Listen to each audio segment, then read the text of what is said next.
Hello and welcome to another exciting spotlight that we've got for you here at T4 Communities. My name's Salman Shaheen. I'm Director of Communications at T4 Education and I edit our Elevate newsletter.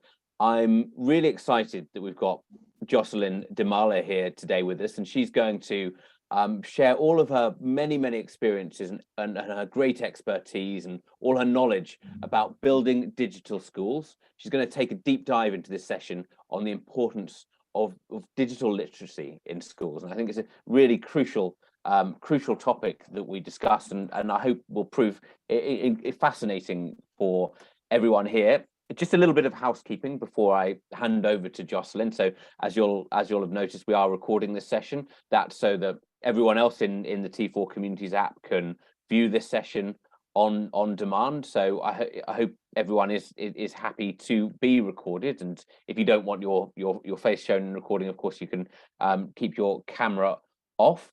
It would be great if everyone could please mute themselves when you're not speaking, just so we don't get any background noise or interruptions. It'll be, some of you have already begun it. Thank you, Khalid, for kicking things off. If everyone would like to introduce themselves in the chat during the course of this this session, that would be absolutely fantastic. Jocelyn's going to speak for about 35-40 minutes. Then we've got time for a little bit of Q&A at the end. After Jocelyn's finished, if I could ask you to pop your questions in the chat box, I will very happily read them out and put them to Jocelyn, and then we'll all eagerly await Jocelyn's answers. But before that, I want to hand over to Jocelyn. Jocelyn, we're all very keen to hear about everything you've got to say about digital, the digitization of schools. Thank you so much for that lovely introduction, dear Salman. It's nice to see you all here. Good morning, good afternoon, good evening to everyone. Yeah, I'm just so excited to share with you some of my experiences. So let me share with you my screen.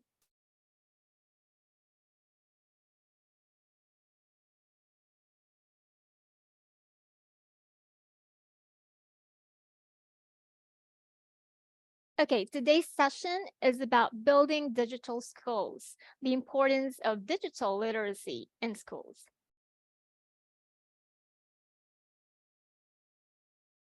Let's begin with the session objectives. The first is we'll introduce participants to the UN SDGs with a focus on SDG number 4, which is quality education. Review the skills needed in the 21st century and the digital literacy skills. Be familiar with the global education framework and how schools thrive in the digital era. Define digital schools and relearn the importance of building digital schools and digital literacy in schools. I'm sure that everybody is aware with the Sustainable Development Goals, and despite the diversity and all differences, we can all agree on one thing. Education is at the heart of sustainable future for us all. In 2015, voices from all sectors of society contributed to one of the greatest collaborations of all time, which is the UN Sustainable Development Goals of 2030, with education at its very core. It forms the foundation for every other kind of human right making a key to success of all 17 Sustainable Development Goals of 2030. Before we move on, I have a question here. Are you an SDG advocate? What particular SDG or SDGs are you focusing on to help the school or the community? Would you mind typing out your answers here in the chat box, please?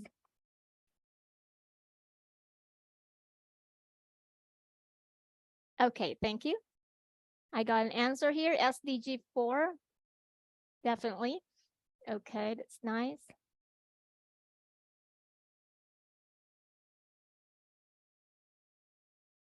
All right. How about the others? Of course, SDG 4, it ensure inclusive and equitable quality education and promote lifelong learning opportunities. As you can see, here are the 21st century skills. So yeah, learning skills, literacy, life skills. Okay, and what about digital literacy? There are some other important factors that were included in building digital literacy in schools. So as you can see, it's very important to have these kinds of skills that we have: creativity, functional, critical thinking, cultural, social understanding. You have the ability to find and select information, effective communication, e-safety, and collaboration. And how about adding the most important skills that we have? Aside from these cognitive and other skills development, we have the values and attitudes. So these are the dimensions of the global education concept. Now, for you, what are the most important skills that students need to develop in the global classroom? Can you give me some, please?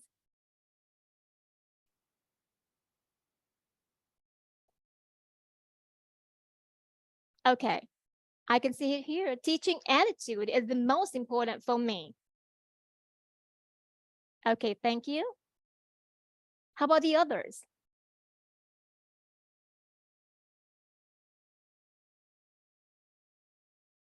Okay, now you can see here the framework for global education. It outlines the values, knowledge, skills, and opportunities for action. Of course, these are all interconnected, as you can see. So now, why do you think there are millions of students leaving school without the skills they need? Well, I said millions of students, right? Okay, what do you think are the problems or the challenges?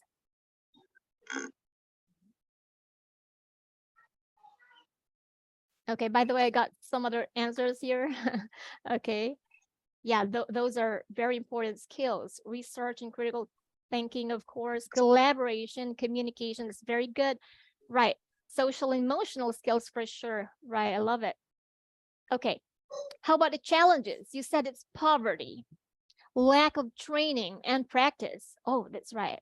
Couldn't agree with you more, right?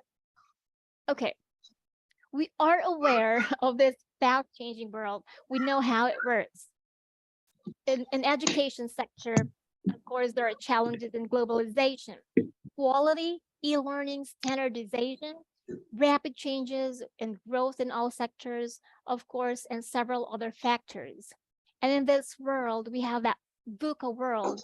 As you know, there is volatility, uncertainty, complexity, and ambiguity, plus the 2Ds. I know you guys are very familiar with the 2Ds, which are diversity, and what's the other one?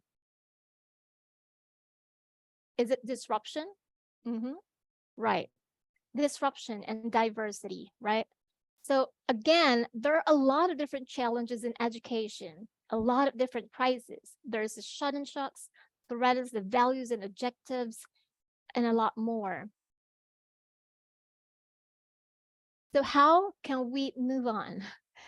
We know that education is an investment, and education equals development. Quality investments can well exceed, sometimes double, those from increasing the average number of years in schooling. And it's very clear.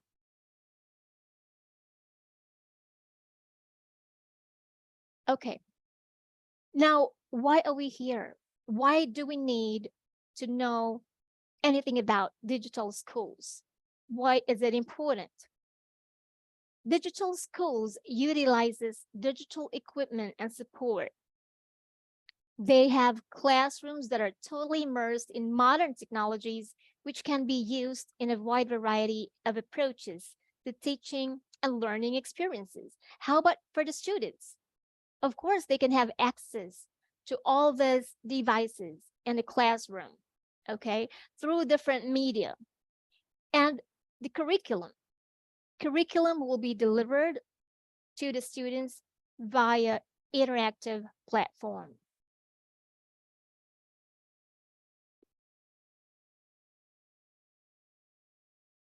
So let us try to take a look.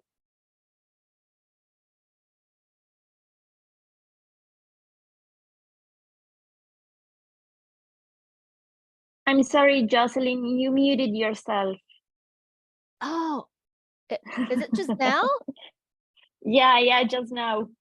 Oh, I'm so sorry. Okay, so what can you say about this photo? Thank you so much, Carolina. Okay. Maybe some of you are thinking this is like one of the famous schools from Smart City, or one of the smart schools in the world, right? There are awesome avenues for student learning and development, creating space and all that. That's very serene. That's right, Nancy. Okay. And what can you say about these photos? What can you say about that? Are there challenges in these situations? It's very obvious, right? Very obvious that it's very different, very far from the first photo that I shown. But it says in the wall, education is the key to success. Still the same goal.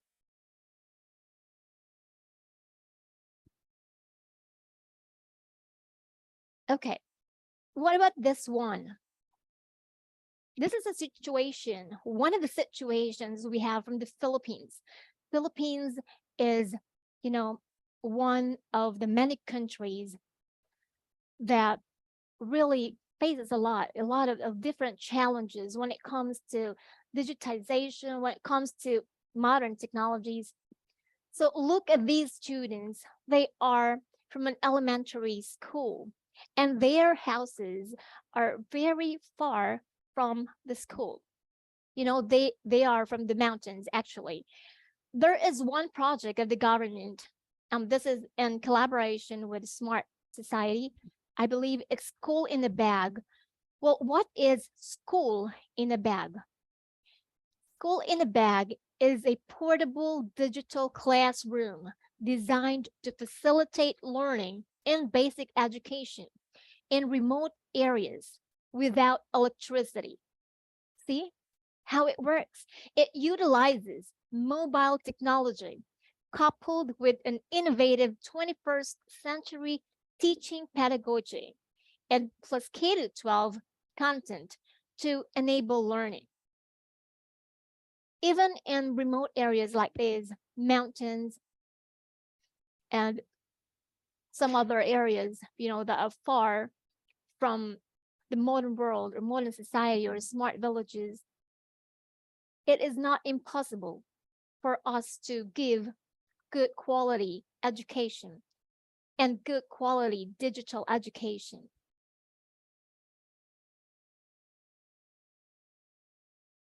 Okay, now let's move into the importance of digital schools and digital literacy.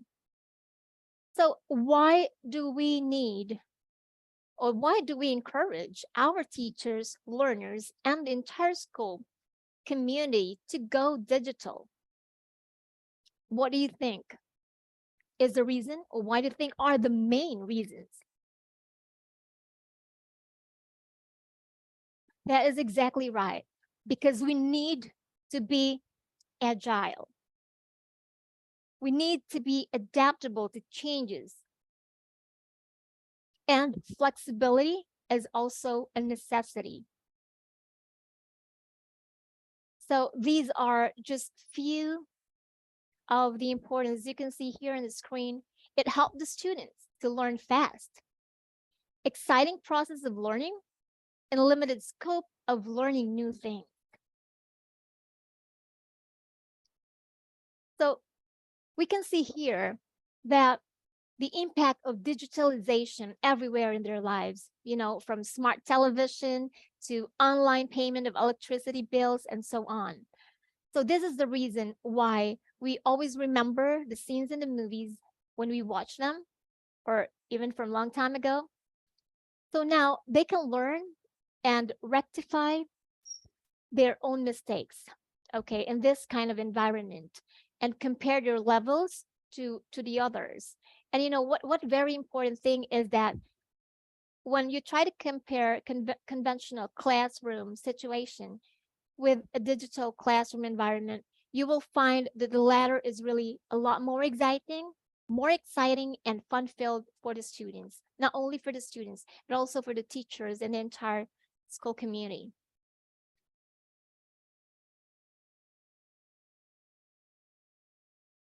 Okay, now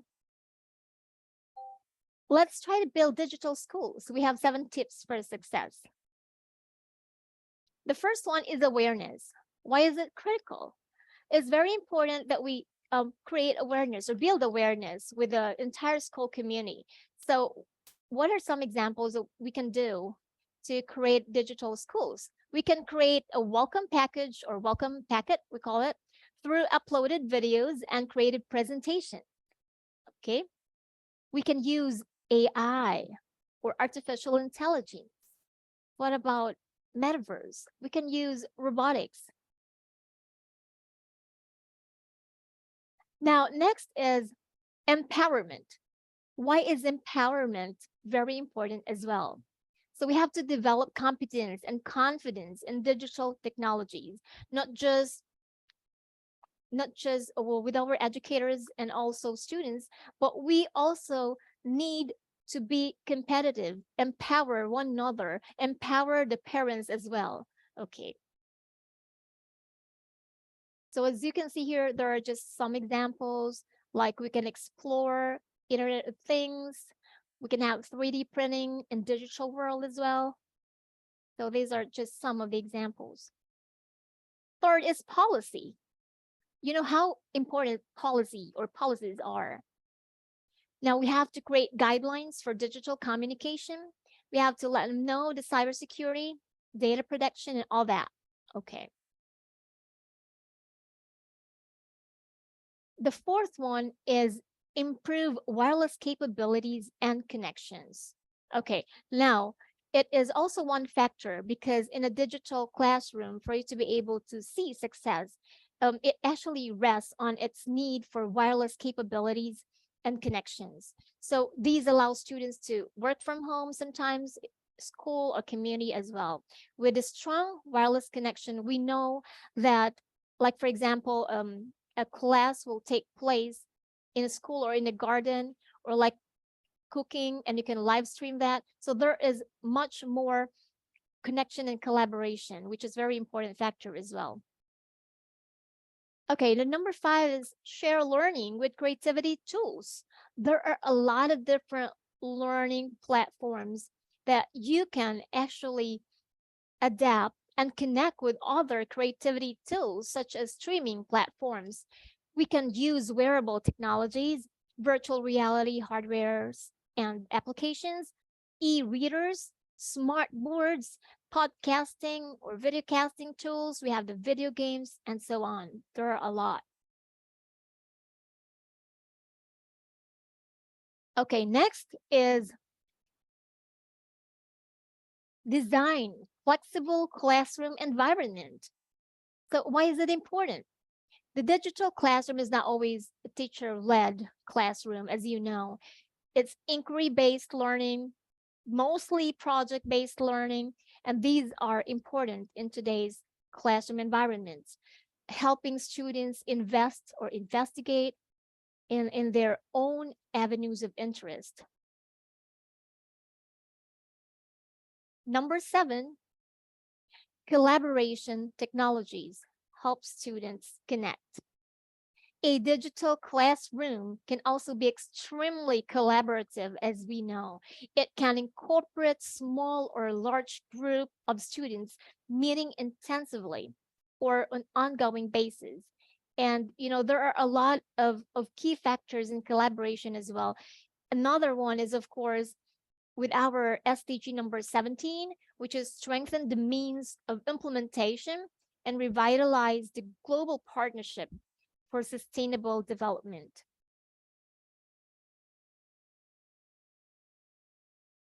Okay, I think that's it. I would like to also take this opportunity to share with you some of the projects or the collaborative programs that we have in our school. Of course, we're always thinking about SDGs, even the digital classroom, right? You do agree? And we have this one, it's called SDGs to Save the World. We are now at cohort 4. It includes like more than 50 different schools from all over the globe. The next one is Let's Make a Better World. Let's Make a Better World project is a collaboration of more than 100 countries across the globe. Okay, you have different green school activities, of course, partnering with a lot of different organizations, I mean, global connections in organizations. This one, as you can see, is a collaboration with an Indian school. This is a virtual exchange program for our students and teachers. And now, also, I'm very grateful that we have collaborated with 2 other schools, I mean, global schools. One is a school from the UK, and the other one is a large school in China. So I'm really so excited to have this virtual collaboration. And, it's like a cultural and educational program for our students and teachers. Okay, another project that we have is World Book Day, of course. There is also a collaboration among global communities and countries, global schools. Okay, these are also some of our projects. Okay, like as you can see, we participated in the climate action project and the Lego build challenge. Okay. Now, to give you one idea, on September 26th of 2022, our school joined the Climate Action Project, or CAP, launching for students and teachers around the globe. One of the main projects focused on employing educational technology infrastructure to help achieve the UN Sustainable Development Goals. So, as we know, the CAP project has been designated by the World Economic Forum as one of the Education 4.0 lighthouses, and recognizes, the leadership of 3.4 million teachers and students from 149 countries. Okay, so our UCC Robotics joined this project. They got this certificate from a Lego Mini Challenge, as you can see here. Some of the collaborations and projects we have in school is like, we also have this live international virtual event. Like we have that, we call it Success Inspire. Last time we have it with Jason Mays, a Google scientist. Okay, another one. These are just the different programs from the Lego Education as well. Okay, so I think that'll be all. That's very nice to see everybody here. And you know what? The sheer scale of this commitment calls for the highest levels of coordination, partnerships, and collaborations across the globe. It says it takes every spoke to make the wheel go round. Individually, we are one drop, but together, we are an ocean. So let's come together, my dear global change makers. Let's build strong digital schools and create endless possibilities for all. Thank you so much. Thank you very much, Jocelyn. That was absolutely wonderful to hear all of your amazing insights on digital schools, digital skills. I'm going to ask if everyone here has any questions. please pop them in chat. There have been a couple already, and I'm going to read those out that we've already got, but keep them coming. We've got plenty of time for questions and answers. So very keen to have a great bit of interaction in this session. So the first question that I have already is from Pushparani, who says, the teachers can't invest in good digital tools because it's expensive. So how do we solve this problem? Jocelyn.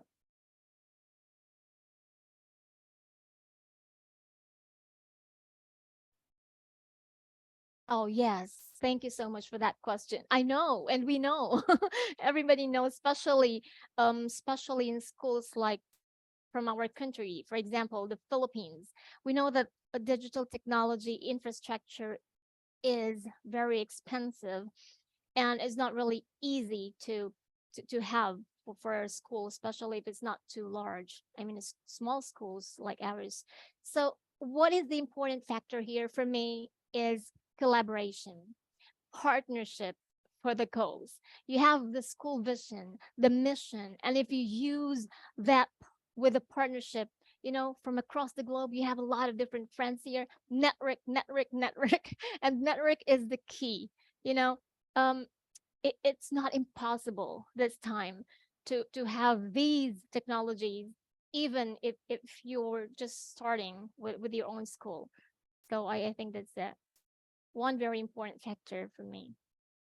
Thank you, Jocelyn. Now I've got a really great question from Nancy, who says, a non-digital school using technology inside the classroom through different platforms like Kahoot, Nearpod, WordWall. Now, when do these platforms become non-effective and just play or fun time for kids? How can we ensure that students are benefiting from them? Oh, wow. These are very nice tools, you know, that you have like Kahoot and other platforms are already game-based, you know. These gamification inside the classroom are all very important tools in digitalization. And if you could just connect this with other platforms like learning platforms, you know, as I said, there are a lot of different connections that we can do with these simple learning applications that you have.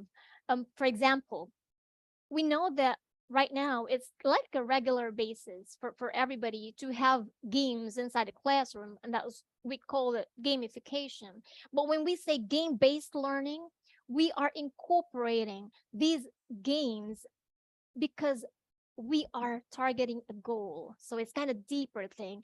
And when you try to connect this with other learning platforms, if for example, you don't have a learning management system in the school, it's going to be bigger. And because you have that goal or a target. Like I have an example here. Our school will be collaborating with one of the best, I can say, not because she's my mentor and a good friend, because this is a collaboration between our school and an international gaming development organization. Or you know, what we will do is we will try to simplify these platforms, these applications that we have, and connect it with a gaming development platform that we'll be using, creating a much stronger impact on society. Like, for example, we have the CEL, or the social and emotional learning in our school, or we have this CAP, or the climate action project that we have. We can do such things, those games with different themes, you know, and different subject areas, making it really large project and, you know, hitting those sustainable goals in the school.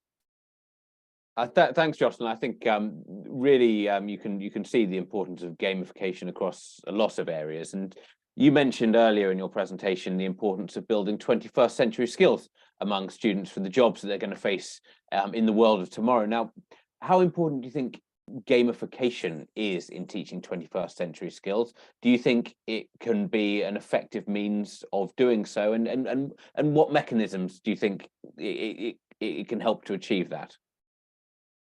I believe so. It could be a very good avenue for us to develop these 21st century and digital skills that we need. You know, um, we can never say that games are not, or games are not really too easy to do. Why? Because right now there are a lot of different platforms, as I've said, and applications that are, let's say, for example, you can create games in a lightning speed through Breshna. Okay.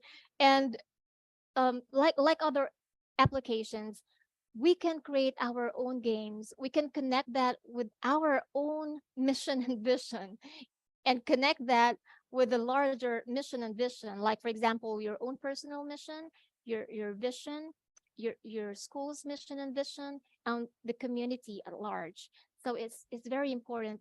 Games can really develop these kinds of skills that we need to thrive in this changing society. Thank you, Jocelyn. And just to draw attention to my colleague, Caro, who's put in chat that we had a spotlight on Breshna, and you can watch it on demand on the T4 Communities app. So I hope you'll go and take a look at that. Now, Jocelyn, just to continue on the theme of skills for the future.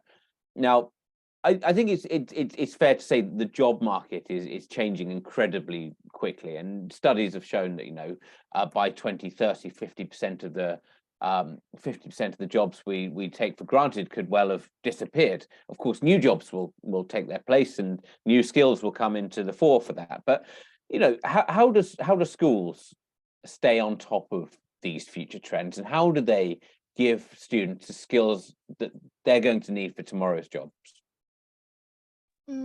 As we mentioned during the presentation, education is for all, should be for all. And it is one of the major goals in our UN Sustainable Development Goals of 2030. If you try to take a look at the education framework of 2030, you can see that these important skills and development of these skills are all necessary for the development of oneself. And so, as I've said and mentioned about the VUCA world, all we need to do is to really thrive, make ourselves familiar with all these skills, all the digital tools that we can as much as possible, because these are the important tools of tomorrow, not just today. And so right now, what I also can think is that not just agility, being agile is very important, but we have to also have that disruptive mindset as well, because disruption is inevitable. Thank you. And please, everyone, please do keep the questions coming in chat. I've got tons of my own, so I'm always happy to interrogate Jocelyn with my questions. But this is about you. This is about what you want to get out of this session. So if you've got other things you want to ask Jocelyn, please pop them in chat, and I will read them out. Caro, you're asking Jocelyn, would you care to tell us how to work on student safety while being online? Yes, that's also very important. We encourage everybody to be awareness again, before empowerment. We need to let everybody aware of how we can protect our data, how we can protect our own interests. I mean, the interests of the school, the mission and the vision of the schools. We have to protect those using Data Privacy Act, and we have that, like the Republic Act here in our country, and of course in different parts of the globe. We have that data protection and the cybersecurity, and so we have to first make a policy on that. Communication is also one key factor. I think we've talked a lot about how technology, digitization, digital skills can contribute a lot to meeting SDG 4. And I think that's very important. But just to play devil's advocate for a moment, Jocelyn, a lot of people in a number of people in chat have raised concerns, of course, about the cost of digital technology.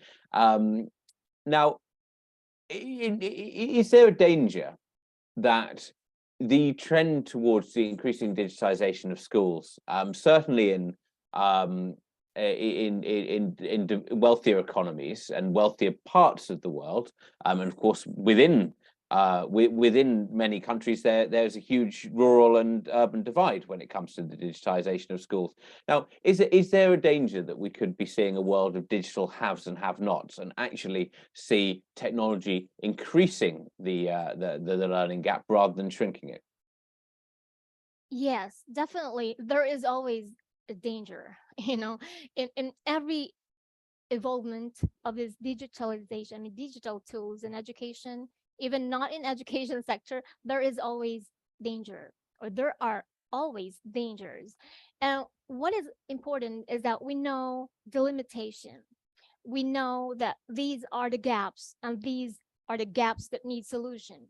So if we are very particular with the, I mean, those gaps, and we can specify those gaps that we need to fill in, I think we just need to fill in those gaps, and we can definitely have that targeted mission and vision that we have. So again, there is always limitation in all that we do. Boundaries are very important as well. Yeah, I mean, I guess also you can see coming through in different schools around the world, different solutions to possibly the same problem. Some of which might be hi-fi and some of which might be lo-fi. I think about, in this context, our world's best school prizes, and the schools that were shortlisted but that became finalists for the world's best school prizes, and their approach to innovation and the pandemic. And you could take one example is En High School in Japan, which was top 3 finalists for the world's best school prize for innovation last year. Now they've developed these all sorts of expertise around virtual reality in the classroom.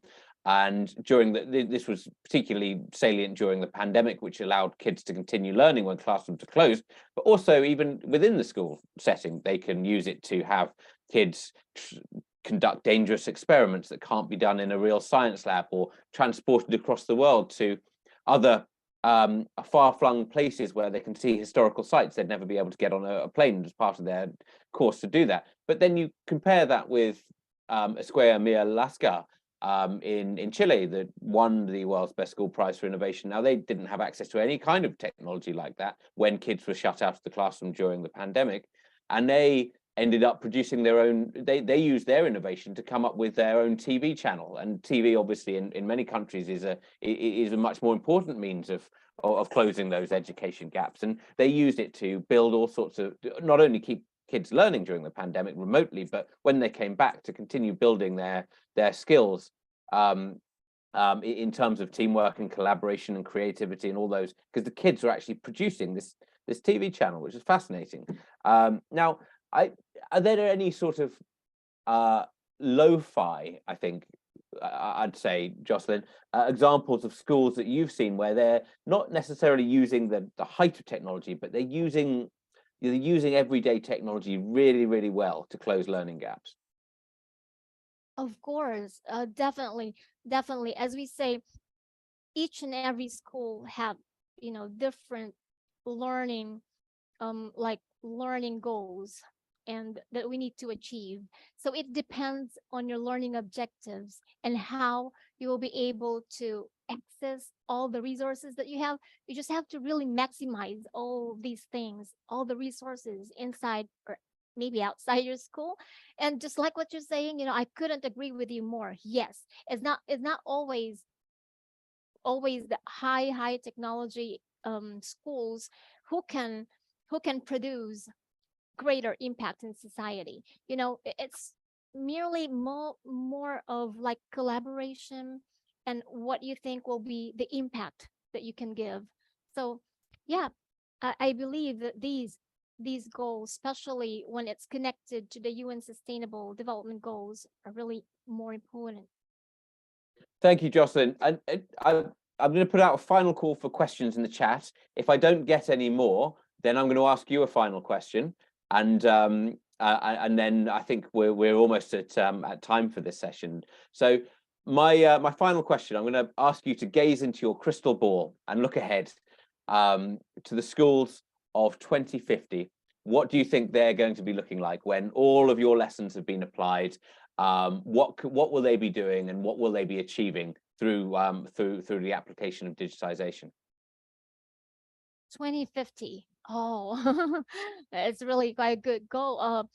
For me, I am envisioning a school that is now under a smart city, smart schools, but again, with the inclusion of all these community outreach programs that we have in the school. For me, it's also very important that you try to combine technology with social and emotional learning. It is kind of different culture if a school have that focus on the social and emotional learning, the value of character in building strong schools, even if it's digital or whatever kind of schools that we have. So again, my vision is really something like that. So a powerful school, but with the inclusion of our social and emotional learning. Fantastic. Thank you so much, Jocelyn. I think that's a shining future to look forward to, and I hope we see that going forward. Now, I want to thank you for your brilliant contribution here today. I hope everyone will give Jocelyn a big round of applause for her insights. I hope you've all found that incredibly helpful. And I'm going to with that, I'm going to hand back over to Caro, who is going to just let you know about our next spotlight session coming up. Our next session's on T4 communities. And just a note to say thank you everyone for being here today. Thank you for being a part of T4 communities. We really value everything you do, and you coming to these events. It's absolutely wonderful to see you here. Thank you. Thank you all for coming. Thank you, Jocelyn, for this amazing presentation on digital schools. And I wanted to invite you all to join us on next Thursday, Spotlight on Teach a Man to Fish. It will be hosted by Christoph Walder.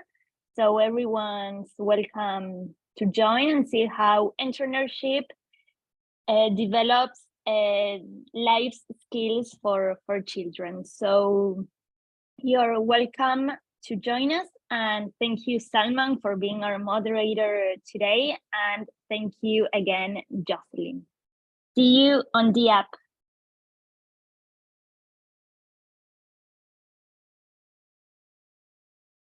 Thank you, everyone.